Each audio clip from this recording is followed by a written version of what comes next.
नमस्कार, आप सभी का संतोष जीएस क्लासेस में स्वागत है। मैं हूं ऐश्वर्य। आशा करता हूं कि आप सभी खुश हैं, स्वस्थ हैं और सकारात्मक हैं। आज हम एक करंट इशू पर डिस्कस करेंगे और आप सभी ने various digital platforms, news channels और न्यूज़पेपर के माध्यम से देखा होगा कि कैसे अफ़गानिस्तान की राजधानी काबुल में एयरपोर्ट के बाहर एक बड़ा बम धमाका होता है जिसमें कई लोगों की जानें जाती हैं। उनके शव छित विछित ऐसी हालत में हैं कि आप उस दृश्य को देख भी नहीं पाएंगे। और उन लोगों में 13 जो है अमेरिकी सैनिकों की भी जानें गई हैं। इस हमले की जो जिम्मेदारी ISIS खुरासन ने ली है।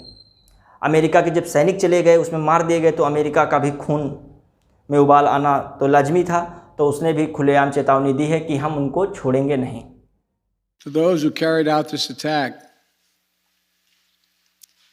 as well as anyone who wishes America harm, know this: we will not forgive. We will not forget. लेकिन इन सब घटनाक्रम के पीछे जिम्मेदार भी तो अमेरिका है।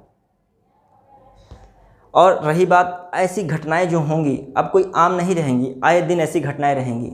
क्योंकि तालिबान का इतिहास ही आतंकवाद से रहा है, उसके मित्र भी आतंकवादी ही रहे हैं।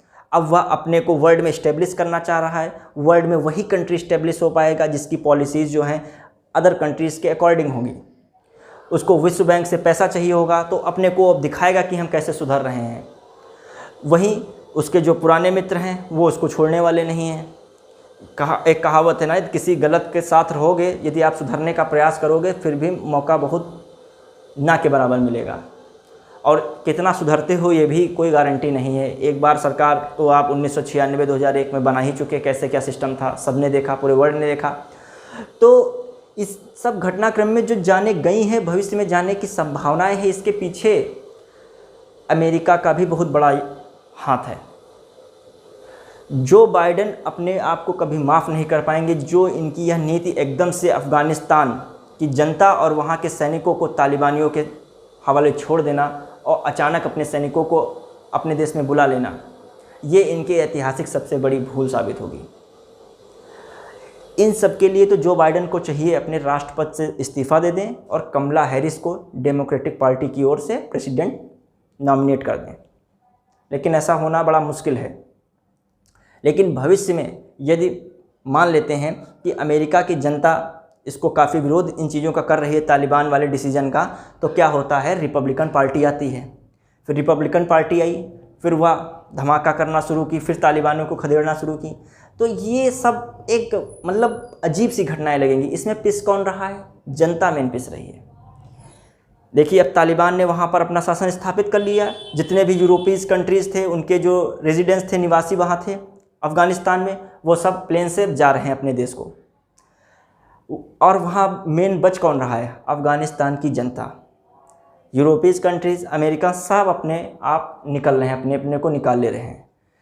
पूरे मध्य एशिया और जितने भी अफ़गानिस्तान के आसपास के बॉर्डर कंट्रीज़ हैं, इनको सबको एक आग की लपटों में झोंक के यूरोपीय कंट्री अमेरिका जा रहा है। अब उनको इतना कोई यहाँ से मतलब नहीं है। तो ये किस हद तक सही है?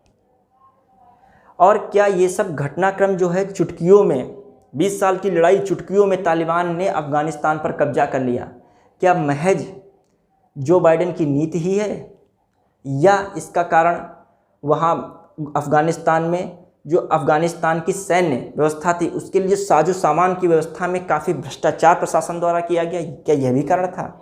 क्या चीन, रूस, तुर्की, पाकिस्तान जैसों का समर्थन तालिबान को प्राप्त है, इस कारण तालिबान ने अपनी वहाँ सरकार स्थापित कर ली अफ़गानिस्तान में? इन सभी कारणों के अलावा जो दूसरा मूल कारण पे देखा जाए, वह थी तालिबानियों की वैचारिक विचारधारा, रेडिकल आइडियोलॉजी थी, जो कट्टर विचारधारा थी। उन्होंने उस पर काम किया है तालिबानियों ने।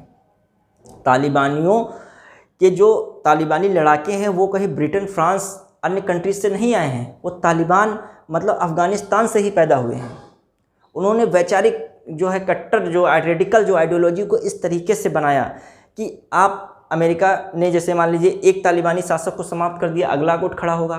तो अमेरिका ने इन 20 सालों में जो अफ़गानिस्तान में उसने 20 साल तालिबानियों को खदेड़ने के प्रयास किए हैं तो केवल शस्त्र का प्रयोग किया, वहाँ पे शास्त्र का भी प्रयोग करने की ज़रूरत थी। कहने का मतलब जो अफ़गानी लोग थे तालिबानी लड़ाकों में कन्वर्ट हो रहे थे, उनके लिए भी एक ऐसी कोई पॉलिसी रखनी चाहिए थी, एजुकेशन रखना चाहिए था, वहाँ ऐसा डेवलपमेंट भी 20 साल में ग्रो करना चाहिए था। 7 साल लड़ने के साथ साथ तालिबानियों से वहाँ 20 साल में कुछ उसको इकोनॉमिकली हब बना देना चाहिए था। तो ऐसा संभव ही नहीं हो पाता, माइंड डाइवर्ट करना चाहिए था। लेकिन जो तालिबानियों ने वहाँ पे अपनी जो आइडियोलॉजी थी उसको एकदम से मेंटेन रखा और अपने में झोंकते रहे, और ये जो है अपनी जो रेडिकल आइडियोलॉजी है पूरे हर जगह फैल रही है उनकी। तो अब सारे संसार को इस चीज़ को समझाने की ज़रूरत है कि इससे कुछ हासिल होने वाला नहीं है, ये केवल खून खराबे की लड़ाई है और कोई लड़ाई नहीं है। और दूसरी बात, जो ये सीधे जो है अमेरिका ने इसको सामरिक लड़ाई समझा, जो तालिबानियों की उसने सामरिक लड़ाई समझा, और वास्तव में जो सामरिक लड़ाई होती तो अमेरिकी जैसे जो पावरफुल कंट्रीज़ हैं, यूरोपियन जैसे पावरफुल कंट्रीज़ की जो आर्मी है वो कब का जीत चुकी होती। लेकिन ये वास्तव में एक रेडिकल आइडियोलॉजी की बात है। वो ऐसा ही समझाते हैं कि अपने में वो लड़ा के तैयार कर लें, और सबसे पहला प्रयोग और इस्तेमाल उन्हीं की आवाम होती है। अब जो अफ़गानिस्तान में मर रहा है सबसे ज़्यादा, वो उन्हीं की आवाम का व्यक्ति है। और जब वो लड़ाकों को अपने में शामिल करते हैं तो वो इस्लाम खतरे में है, इस्लाम धर्म को पूरी दुनिया मिटाना चाहती है, इस तरीके की बात है। कभी किसी धर्म को कोई ऐसे भला मिटा सकता है? नहीं। और किसकी कितनी एज है? क्या कोई 1000 साल जिएगा? 60-70 साल हद है, 80 साल जी लेंगे। तो इस चीज़ को पूरे विश्व समुदाय को समझाने की ज़रूरत है कि जो ये जिहादी संगठन है और वेरियस टेररिस्ट ग्रुप हैं, ये अपने एजेंडों को केवल सीधा कर रहे हैं। यदि आप तालिबानी मानसिकता को सही मानते हैं, उचित मानते हैं, तो क्या आप उनके शासन में जीना चाहेंगे? कतई नहीं जीना चाहेंगे। तालिबानी जो सरकार है वो खुद कह रही है कि महिलाओं को आप घर से बाहर मत निकालिए, हम इसके लिए जिम्मेदार नहीं हैं, क्योंकि तालिबानी जो लड़ाके हैं, तालिबानी जो लोग हैं, उनमें जो महिलाओं के लिए जो है विपरीत स्टैंडर्ड है, अपोजिट स्टैंडर्ड है, तो हम खुद प्रोटेक्शन नहीं कर पाएंगे। उनको पता है कि हमारी सरकार में ऐसे लोग बैठे हैं। तो आप सोच लीजिए उनकी जिम्मेदारी पर क्या आप अपने को सौंप देंगे? आप तो ऐसी जो आइडियोलॉजी को आपको समझाने की ज़रूरत है और खुद समझने की ज़रूरत है कि एक जो कह सकते हो वसुधैव कुटुंबकम की नीति में रहना चाहेंगे कि अलग थलग रहना चाहेंगे। और आप जब सभी जितना भी वर्ल्ड है, जितने भी वेरियस कंट्रीज़ हैं, जब इस पर बात रखेंगे कि कैसे भी जो रेडिकल आइडियोलॉजी की ओर ये जा रहा है सीन, तो उसको कैसे भी हम लोग जो सही से सही दिशा दें। और इन जो संगठन हैं इनकी तभी कमर तोड़ी जा सकती है और इनको तो तभी वास्तव में कमज़ोर किया सकता है, वरना लड़ाई बरसों चलती रहेगी। एक बगदादी मारेंगे दूसरा बगदादी बन जाएगा, और एक आप सुलेमानी को कवर करेंगे दूसरा हो जाएगा, एक उस्मा बिन लादेन को मारेंगे दूसरा संभाल लेगा। तो ऐसे समाप्त नहीं हो सकती है। और इसमें जो सबसे पहला टारगेट कौन होता है?